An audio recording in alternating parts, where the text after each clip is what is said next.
This year has been the year of clone systems. I've been lucky enough to review the Gen Mobile and the Retro Mini X. Now, I'm really surprised how well these clone systems have been performing. Like I've told you before, I actually got the Gen Mobile and the Retro Mini X. I've not really been a fan of clone systems. When the whole craze of making old retro clone systems first started, they were at best really crappy. There was a bunch of them coming out of China where they had 30 illegal games in a controller. You'd plug them into your TV, over half the games didn't work right, and you end up throwing the thing in the garbage, and it was a cheap, plasticky nonsense toy. Since then, I guess these companies realized they had to step their game up to make a profit, and we've got great systems. I do definitely like the Gen Mobile and the Retro Mini X. So when I was contacted by the Stone Age Gamer that this system was coming to the market, it definitely piqued my interest, and I was dying to get my hands on it to see how it performed. And that system would be the Yobo FC16 Go. Now this system right here is a portable Super Nintendo. And when I heard this was coming out, I was excited. I was wondering what the hell took them so long to make this. In the 16-bit era, the Super Nintendo ended up being the most popular system, so I was very surprised that it took them so long to come out with a portable clone. But here it is. This is the first one officially to the market by Yobo, so let's crack it open and see what this system comes with.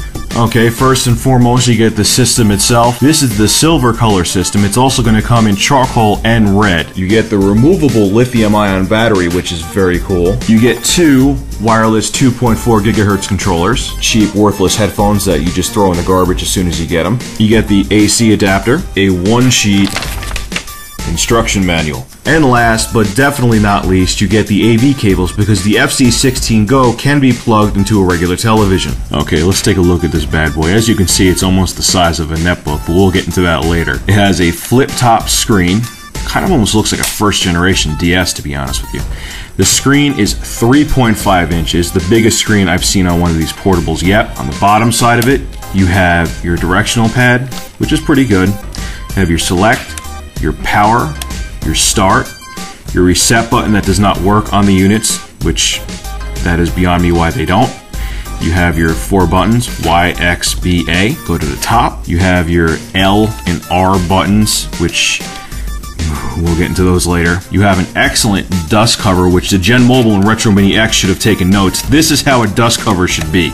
It's solid, it feels good, and it actually feels like it's going to do its job and protect the unit when there's not a cartridge in it. You have your AV out, you have your AC adapter port. On the side here you have your LCD screen or TV out. Right under that you have the volume control. On the front here, these two green LEDs show you when player 1 and player 2 controllers are synced to the unit, so you'll know when your wireless controller is connected to the FC16 Go. I really like that feature. And on the bottom, you have your compartment to put your lithium-ion battery. Alright, so we're going to go right for the gold here because I know a billion people are going to ask me if this game works.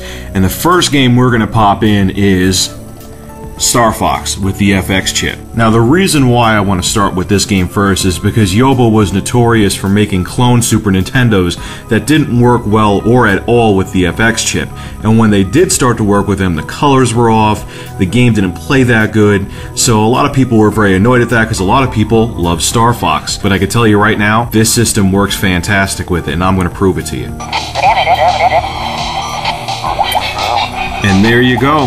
This is Star Fox for the Super Nintendo, working perfectly. Okay, next we're going to pop in Super Mario World, and as you see, once again, looks great, plays great. Okay, next we're going to pop in Street Fighter 2. Once again, man, I mean, unfortunately through my camera, the LCD screen is not going to look too great, but the picture's really clear, all the colors are spot on to the original, and on top of it, the D-pad is good enough that you can pull off the moves. And now we got my crack addiction, Super Castlevania 4. I may play this for 4 hours and get back to you. And as you're seeing here, Castlevania 4 works just fine. Looks just as good as it would on the original Super Nintendo. Oh yeah, and I forgot about this one. I know I'll get a ton of questions about this game. Does the Super Game Boy work in the FC16 Go? Let's find out. And there you go. Yes, the Super Game Boy does work on the FC16 Go. Unfortunately, I don't have a Game Boy game to show you it working, but I guarantee you it works just fine. And now let's talk about the included 2.4 gigahertz wireless Super Nintendo clone controllers that come with the system. What do I think of these controllers? These are, hands down, the best Super Nintendo clone controllers I have ever personally laid my hands on. They're fantastic. The directional pad is ridiculously responsive. It is absolutely amazing. I tried it with fighting games. I tried it with platformers. It is perfect. The buttons have a good bouncy feel to them. Very responsive. The select and start are pretty comfortable, and the L and R triggers have a really good solid click. This controller feels very well made. The only thing I could say that's a downside is that they're a little thick, but besides that, they get great distance, they sync up very easily, and the battery life lasts forever inside these. They are fantastic controllers. They are the best controllers I've seen with one of these systems yet. Okay, now I'm going to show you how easy it is to get this synced up with the system. Power on the system, and all you do is hit a button, and the light will stop blinking when your controller is connected. It's that simple. Okay, so I've given you an overview of the entire system. Now it's time to bring this review home and go over the positives and negatives of the FC16 Go. And we'll start off with the positives. The first thing is that you get a very nice 3.5-inch screen. It's easy to see text on. It's not the clearest screen I've seen on these portable systems, but it's pretty good and it gets the job done, and it works well with RPGs where there's a lot of text. And hey, what else can you ask for? Another good thing about the FC16 Go is that the speaker is very clear and very loud. Even with the volume all the way up, all the sound is very crisp, very clean. A lot of these clone systems, when the volume goes over halfway up, they get very crackly, very distorted.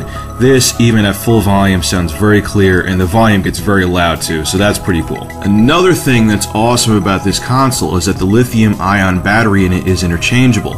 Unlike the Gen Mobile, if it goes bad in this system, you could just simply replace it. Whereas in the Gen Mobile, if it goes bad, that system becomes a doorstop. That is a huge plus, and I'm glad that Yobo thought about that. Another huge plus to the FC16 Go is that its compatibility seems excellent.